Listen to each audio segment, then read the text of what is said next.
If you're watching this right now, it's not by chance. You were summoned here. Because the universe doesn't operate on coincidences. It operates on alignment, assignment, and divine orchestration. The very fabric of creation bends when a chosen one is activated.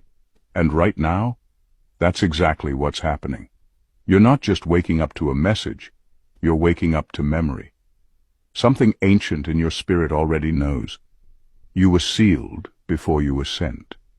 You were marked before you were wounded, and you were protected before you were even attacked. This world isn't your measuring stick. The enemy isn't your equal. And no matter how brutal the battle has been, you're untouchable in the places that matter most. Because when God seals a destiny, no demon, no matter how powerful, strategic, or ancient, can unseal it. This isn't hype. This is heaven's verdict. So listen closely. You're not just protected. You're weaponized, and hell knows it. At number 1, you weren't chosen for comfort. You were chosen to confound. You weren't chosen to have an easy life.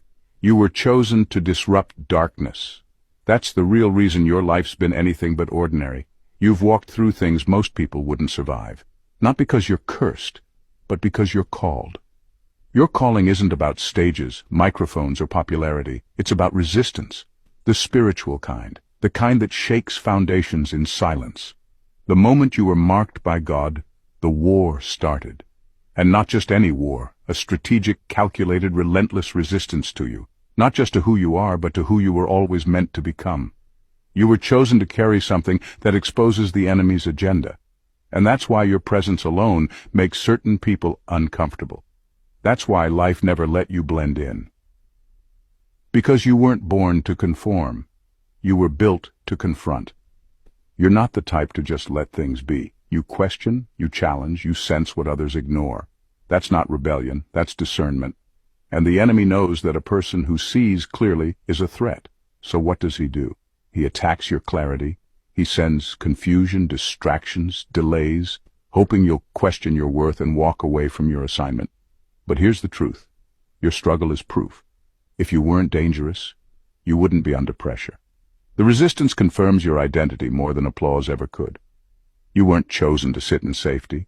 You were chosen to confront cycles. In your family, in your bloodline, in systems, in atmospheres. The enemy's not afraid of another nice person with good intentions. He's terrified of someone with spiritual authority who knows how to use it. This is why your life has always felt intense, because you weren't sent to be a spectator. You were sent to be a storm. You don't just survive darkness. You unsettle it. And when you walk into a room, something invisible shifts. That's not ego. That's evidence. You were never meant to fit in.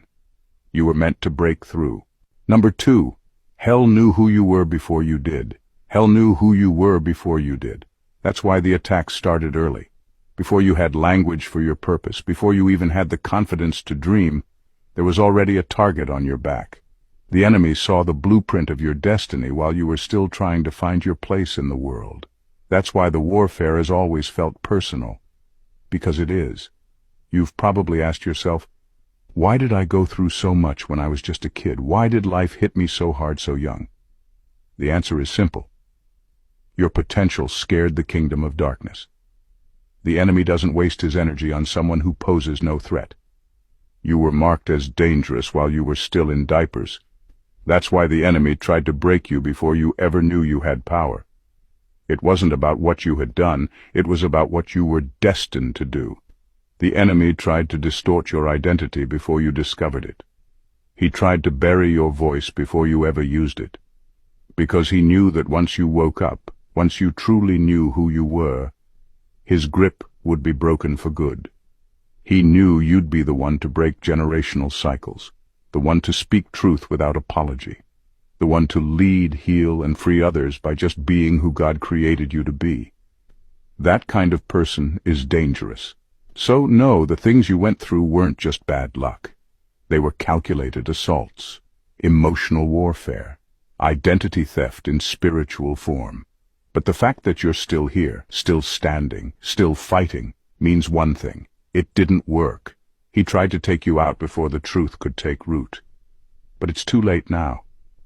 You know too much. You've seen too much, and even if you don't feel fully ready, the enemy knows you're already becoming everything he feared.